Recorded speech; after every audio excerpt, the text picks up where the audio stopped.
Qatar dazzles the world with its futuristic skyline and luxury lifestyle. The city of Doha, with its shimmering towers and vibrant nightlife, has become a symbol of ambition and modernity in the Middle East. At night, the city glows with a sense of possibility, its streets lined with high-end cars, and its skyline a testament to the nation's rapid ascent onto the global stage. Doha, the capital, is a showcase of immense wealth, global finance, and high-profile events like the 2022 FIFA World Cup.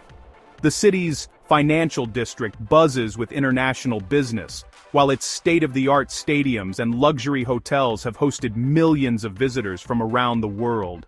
These grand spectacles are not just for show.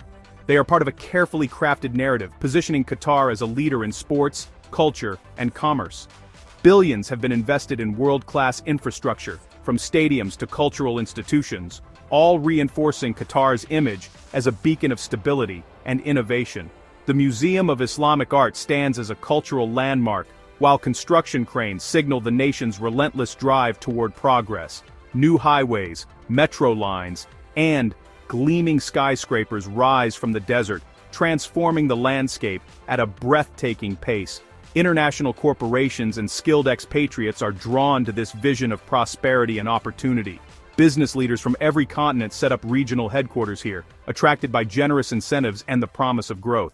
For many, Qatar represents a land where dreams can be realized and where innovation is not just encouraged, but expected. The country's leaders have expertly used natural gas wealth to project soft power, hosting major sporting events and funding influential media. Al Jazeera, the nation's flagship news network, broadcasts Qatar's voice to the world, while Qatar Airways connects the country to every major city. Through these channels, Qatar has built a reputation as a forward-thinking, influential player on the world stage. For visitors, the efficiency and scale of development are impressive, painting a picture of a nation that has achieved the impossible in just a few decades. Tourists marvel at the seamless public transport, the pristine streets, and the blend of tradition with cutting-edge design. The sense of order and ambition is palpable, and many leave with the impression of a country that is both welcoming and visionary. But this gleaming facade conceals a more troubling reality. Behind the mirrored glass and polished marble, there are stark contrasts. Luxury towers rising beside neighborhoods that have seen little of the nation's newfound wealth. The city's rapid transformation has created deep divides, often hidden from the casual observer. The story of modern Qatar is one of opulence built on exploitation. While the elite enjoy world-class shopping and lavish hotels, the workers who built these wonders often remain invisible, their struggles overshadowed by the country's glossy image. The contrast between privilege and hardship is impossible to ignore for those who look beyond the surface. The foundations of its towers and stadiums rest on a system that often disregards the rights of the majority of its population. Migrant laborers, who make up the backbone of Qatar's workforce, face long hours, difficult conditions, and limited freedoms. Their contributions are immense, yet their voices are rarely heard in the story Qatar tells the world. Behind the spectacle of wealth lie the untold stories of those who have paid a heavy price for Qatar's rapid transformation. As the world admires the nation's achievements, it is vital to remember the human cost that underpins this remarkable rise, a cost borne by those whose dreams remain unfulfilled, even as they help build the dreams of others. Beneath Doha's shimmering skyline, where glass towers pierce the desert sky and luxury seems boundless, a different story unfolds in the shadows. Millions of migrant workers hailing from distant villages in South Asia and Africa form the backbone of Qatar's booming economy. They arrive with dreams of opportunity, hoping to support families back home. These men and women have built the stadiums, roads, and towers that define modern Qatar. Yet, the reality they face is a stark contrast to the opulence they help create. Their labor is invisible, their sacrifices rarely acknowledged. Many arrive already burdened by crushing debt, having paid illegal recruitment fees just to secure a job. This debt traps them in a relentless cycle of exploitation, making escape nearly impossible. Day after day, they endure harsh working conditions, long hours under the punishing desert sun, with little protection from the heat. Wage delays or outright non-payment are common, leaving families back home in uncertainty. Most are housed in overcrowded, unsanitary labor camps on the outskirts of the city. These cramped quarters offer little comfort or privacy, and workers are often isolated from the society they help build. Speaking out about mistreatment is risky. Complaints can lead to wage deductions, sudden dismissal, or even deportation, threats that keep many silent, despite the injustices they face. The power imbalance between employers and workers is stark. With few legal protections and little recourse, migrant workers remain vulnerable and largely voiceless, their rights easily overlooked. Qatar's rapid development and global ambitions are inseparable from this hidden workforce. Every new skyscraper and stadium stands as a testament to their labor, and to the exploitation that makes such progress possible. The gleaming towers symbolize not just progress, but also the immense human cost behind them. For every luxury apartment or shopping mall, there are countless stories of hardship and sacrifice. The struggles of this vast, disenfranchised workforce remain hidden in plain sight, woven into the very fabric of Qatar's transformation, yet too often ignored by those who benefit most. Central to migrant exploitation in Qatar is the kafala sponsorship system. Traditionally, kafala bound workers to their employers, who controlled their legal status and ability to change jobs or leave the country. This system enabled abuse, passports were confiscated, and workers trapped in exploitative conditions. Even with recent reforms, many employers still act as if the old rules apply, and workers remain unaware or afraid to exercise their rights. The power imbalance persists, with wage theft and poor living conditions still widespread. Legislative changes alone have not undone decades of entrenched exploitation. The legacy of kafala continues to shape the lives of Qatar's migrant workforce. Life in Qatar is defined by deep social and legal stratification. At the top are Qatari citizens, enjoying immense privileges. Below them, Western expatriates, and at the bottom, low-income migrant workers with the fewest rights. This hierarchy is embedded in law and daily life. In legal disputes, a Qatari's word often outweighs that of a non-citizen, creating a two-tiered justice system. Social segregation is stark. Different nationalities live, work, and socialize separately. Migrant workers remain invisible, confined to the margins of society. This reality contradicts Qatar's vision of a modern, inclusive society. Until fundamental inequality is addressed, Qatar's ambitions will remain tainted by institutionalized discrimination.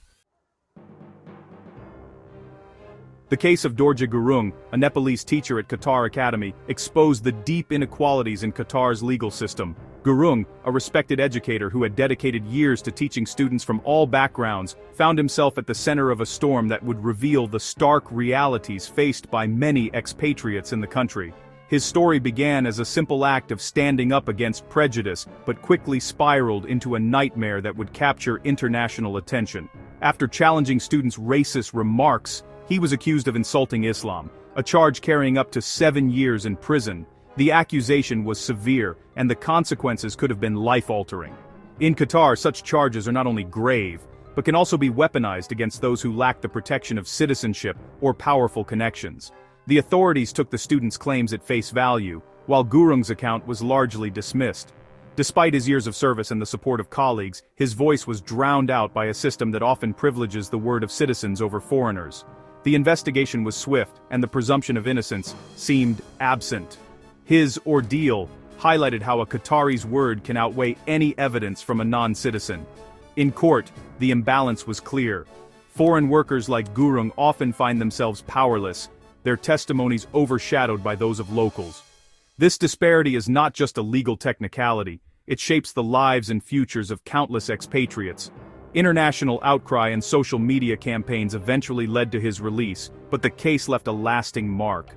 The world watched as activists, journalists, and ordinary people demanded justice, highlighting the power of global solidarity. Yet, the scars of the experience remain for Gurung and others like him.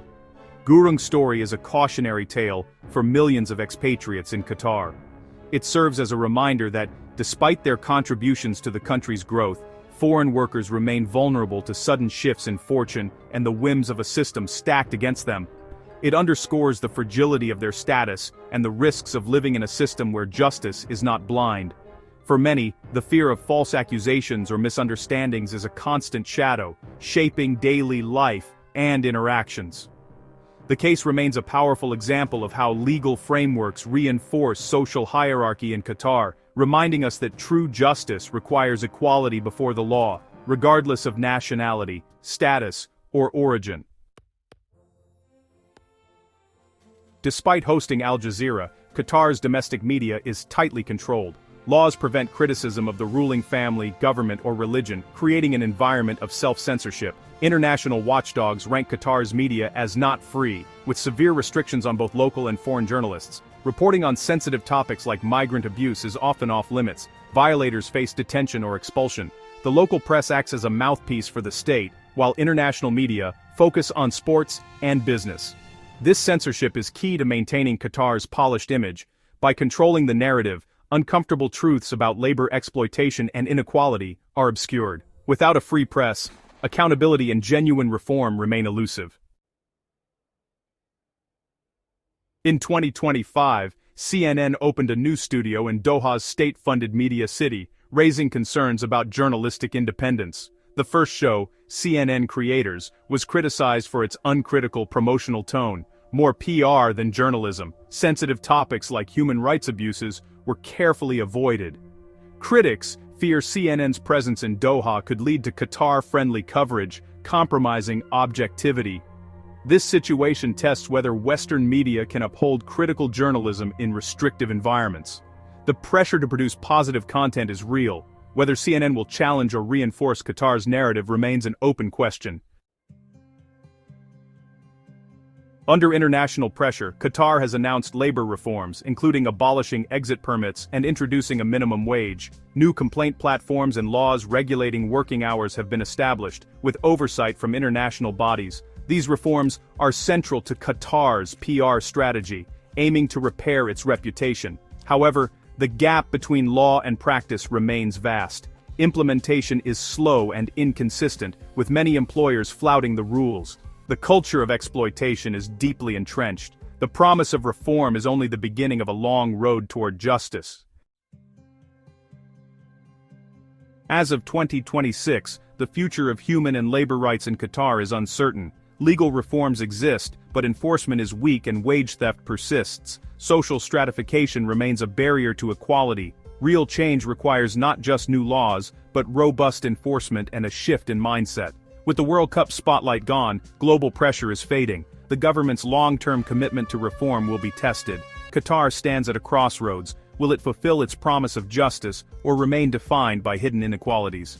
The true test of Qatar's greatness will be the society it chooses to build for all.